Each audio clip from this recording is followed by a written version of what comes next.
بسم اللہ الرحمن الرحیم۔ مسلمانوں کے 6 حقوق ہیں۔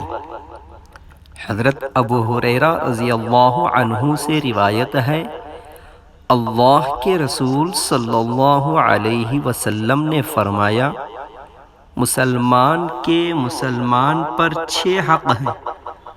آپ صلی اللہ علیہ وسلم سے ان حقوق کے بارے میں پوچھا گیا کہ کون سے ہیں؟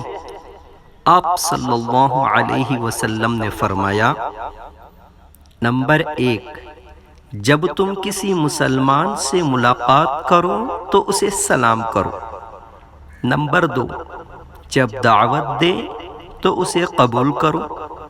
نمبر 3، جب وہ نصیحت حاصل کرنا چاہے تو اسے نصیحت کرو۔ نمبر 4، جب وہ چھینکنے کے بعد الحمدللہ کہے تو جواب میں یرحمک اللہ کہو۔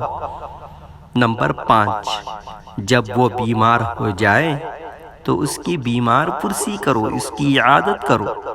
نمبر 6، جب وہ فوت ہو جائے، اس کا انتقال ہو جائے تو اس کے جنازے میں شرکت کرو۔